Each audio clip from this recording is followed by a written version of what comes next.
Assalamualaikum warahmatullahi wabarakatuh. Perkenalkan, nama saya Praditya Kurniati.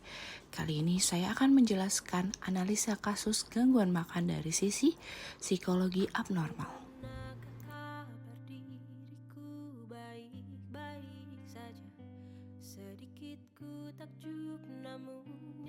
Selanjutnya saya akan membahas analisa kasus gangguan makan yang diambil dari sebuah artikel kisah seorang perempuan yang berusia 38 tahun melakukan sebuah diet ekstrim yang berujung mengalami penyakit autoimun langka. Diet ini ia lakukan dari 16 tahun yang lalu. Keputusan ini diambil lantaran ia merasa bentuk tubuhnya tidak ideal. Dalam 1 bulan, ia berhasil memangkas bobot tubuhnya sebanyak 10 kg. Dan selama diet, ia hanya mengkonsumsi air putih, sayur-sayuran, tanpa nasi dan protein. Baik, selanjutnya saya akan membahas analisa kasus gangguan makan dari sisi teori psikoanalisa Sigmund Freud. Inti dari teori Sigmund Freud, Freud percaya bahwa perilaku manusia dipengaruhi oleh konflik antara keinginan bawah sadar dan norma sosial. Banyak perilaku yang didorong oleh tidak sadar di dalam diri seseorang. Kaitannya dengan kasus ini, perempuan tersebut mungkin memiliki keinginan kuat untuk tampil sempurna dan diterima secara sosial. Keinginan ini berasal dari kebutuhan bawah sadar untuk mendapatkan pengakuan atau mengatasi rasa tidak percaya diri. Dalam konteks gangguan makan, keinginan untuk kurus secara ekstrim bisa jadi dipicu oleh konflik internal yang tidak disadari, seperti rasa tidak puas terhadap diri sendiri atau tekanan dari lingkungan. Dalam teori psikoanalisa dibagi menjadi 3 konsep, ID, ego, dan superego. Kita akan membahas ID terlebih dahulu. Selanjutnya kita bahas konsep ID terlebih dahulu. Konsep ID dalam kasus ini terlihat dari adanya dorongan primer untuk tampil sempurna. ID adalah komponen kepribadian yang paling primitif. Bekerja berdasarkan kesenangan, mencari kepuasan instan dari kebutuhan dan keinginan dasar. Dalam kasus ini, wanita yang bernama Catherine, ID-nya didominasi oleh keinginan kuat untuk memiliki tubuh ideal dan penampilan menarik. Ia merasa tidak pede dengan bentuk tubuhnya di bobot yang sebelumnya, terutama akan memasuki dunia kerja. Dorongan untuk berpenampilan menarik serta keinginan memiliki kulit putih sempurna, wanita yang bernama Catherine melakukan suntik putih untuk manifestasi langsung dari ID yang menuntut kepuasan segera atas citra diri yang diinginkan. ID mempertimbangkan konsekuensi kesehatan jangka panjang, hanya fokus pada pencapaian kepuasan visual dan sosial sesaat. Yang kedua, kita akan bahas konsep ego, teori psikoanalisa Sigmund Freud. Konsep ego bisa dilihat pada analisa kasus ini dengan adanya kegagalan dalam mediasi realitas. Ego adalah kepribadian yang berfungsi sebagai mediator antara tuntutan ID, batasan, realitas, dan moralitas superego. Ego bekerja berdasarkan prinsip realitas, berusaha menemukan cara yang realistis dan aman untuk memuaskan ID sambil mempertimbangkan tuntutan superego. Dalam kasus perempuan yang bernama Catherine, egonya tampak gagal menjalankan fungsi mediasi secara efektif. Alih-alih mencari cara yang sehat dan berkelanjutan untuk mencapai berat badan dan penampilan, misalnya diet seimbang dengan bimbingan ahli gizi atau penerimaan diri. Ego Catherine tunduk pada tekanan kuat dari ID, keinginan secara instan, dan superego, standar kecantikan yang ekstrim. Ego memilih jalur yang tampaknya paling cepat dan efektif untuk memuaskan ID. Dan superego yaitu diet ekstrim tanpa nutrisi dan juga melakukan suntik putih. Ini adalah keputusan yang tidak realistis dan berbahaya. menunjukkan bahwa ego tidak mampu menilai konsekuensi jangka panjang dan memprioritaskan kesehatan.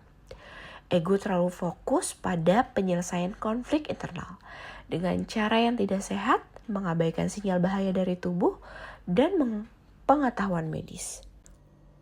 Konsep psikoanalisa yang ketiga yaitu konsep superego. Superego dalam artikel analisa kasus gangguan makan ini dapat dilihat dari adanya tekanan standar kecantikan eksternal. Superego adalah bagian kepribadian yang mewakili internalisasi standar moral dan ideal yang diperoleh dari masyarakat, orang tua, dan lingkungan. Ini berfungsi sebagai hati nurani dan cita-cita ego. Dalam kasus Catherine, superegonya sangat terpengaruh oleh standar kecantikan yang ekstrim yang mungkin dipromosikan oleh masyarakat atau media. Tekanan untuk tampil kurus dan berkulit putih yang dianggap ideal untuk memiliki rasa percaya diri dan terlihat menarik di dunia kerja menjadikan superego mendorong untuk mengejar tujuan tersebut tanpa kompromi. Rasa tidak percaya diri karena memiliki bobot berat badan yang dirasa kurang ideal menunjukkan bagaimana superego memberikan tekanan berat menuntut Catherine untuk memenuhi standar yang tidak realistis.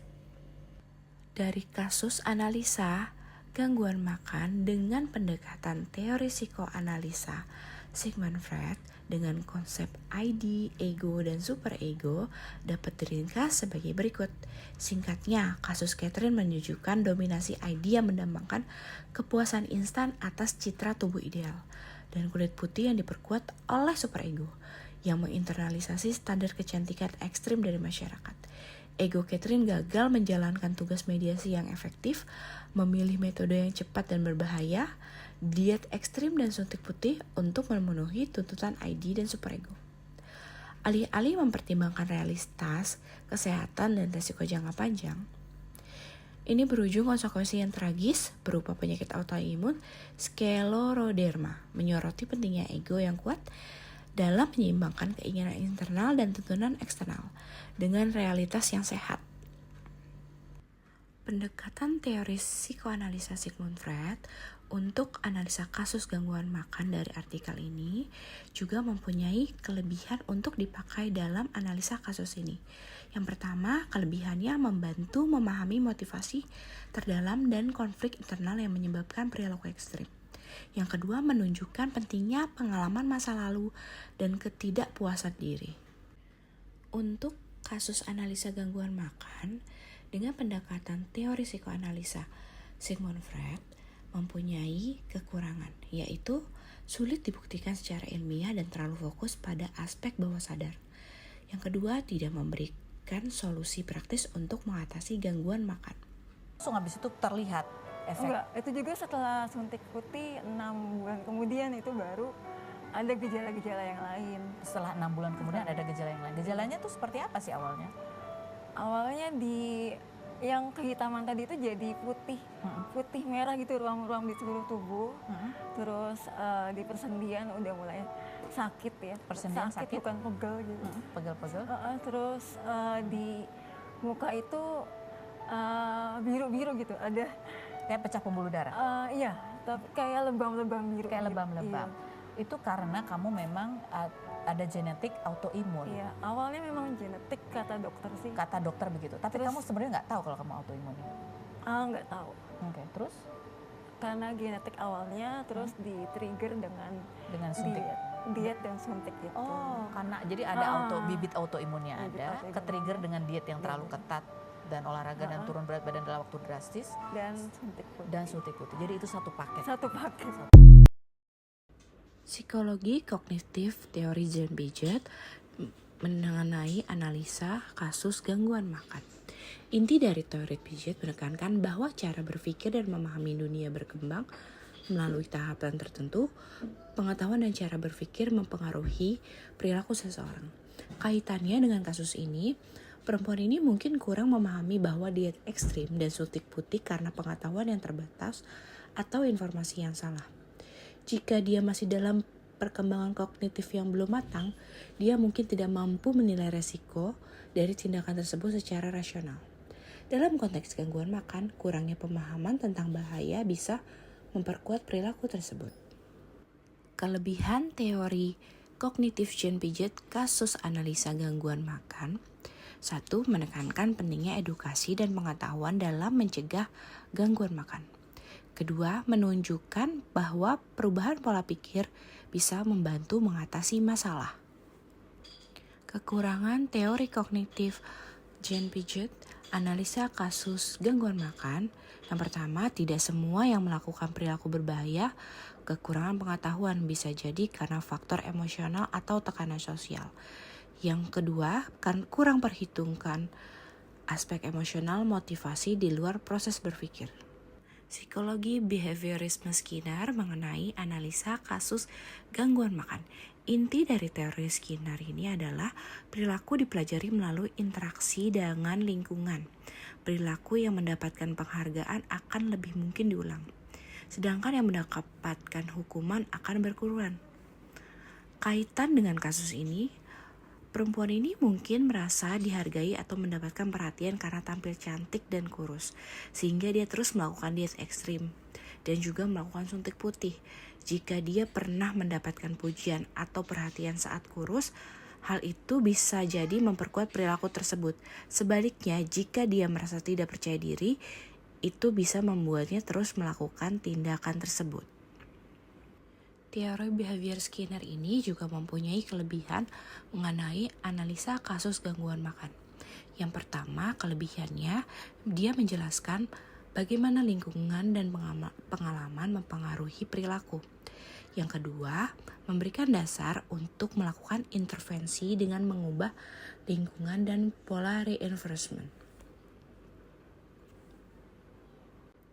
Kekurangan teori behaviorisme mengenali analisa kasus gangguan makan. Mengabaikan faktor internal seperti motivasi dan emosi. Yang kedua, tidak menjelaskan mengapa seseorang memilih perilaku berbahaya di awal.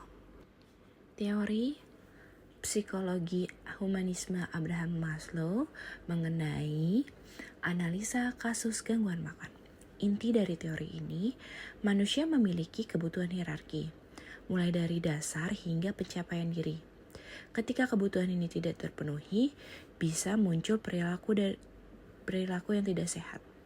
Kaitannya dengan kasus ini, perempuan ini mungkin merasa kebutuhan akan dihargai dan diakui belum terpenuhi, sehingga dia mencari perhatian dan pengakuan melalui tubuh dan penampilan. Perilaku ekstrim dan melakukan suntik putih bisa jadi cara dia untuk mempunyai rasa dihargai dan merasa lebih baik tentang dirinya sendiri. Teori humanisme Abraham Maslow mengenai pendekatan analisa kasus gangguan makan juga mempunyai kekurangan. Kekurangannya yang pertama adalah lebih bersifat teori umum dan sulit diterapkan langsung ke kasus spesifik. Yang kedua, tidak secara langsung menjelaskan penyebab utama gangguan makan. Adapun kelebihan teori humanisme Abraham Maslow mengenai pendekatan kasus analisa gangguan makan, yaitu yang pertama, menekankan pentingnya memenuhi kebutuhan emosional dan psikologis. Yang kedua, menunjukkan bahwa gangguan makan bisa muncul dari ketidakpuasan terhadap diri sendiri dan kurangnya harga diri. Kesimpulan dari kasus gangguan makan, analisa pendekatan 4 teori. Dari keempat teori, kita bisa memahami bahwa gangguan makan seperti anoreksia, bulimia, atau perilaku ekstrim lainnya seringkali dipicu oleh faktor psikologis, seperti keinginan untuk diterima, ketidakpuasan diri, tekanan sosial, atau kurangnya pengetahuan. Dalam kasus perempuan ini menunjukkan bahwa keinginan untuk tampil sempurna dan mendapatkan perhatian bisa berkembang menjadi perilaku berbahaya yang mengancam kesehatan. Langkah penting yang harus dilakukan dalam penanganan gangguan makan menurut pendekatan psikologis. 1. Meningkatkan kesadaran diri dan pemahaman tentang bahaya diet ekstrim. Kedua, memberikan dukungan emosional dan memperbaiki rasa percaya diri. Ketiga, mengatasi konflik internal dan tekanan sosial yang memicu perilaku tersebut. gitu.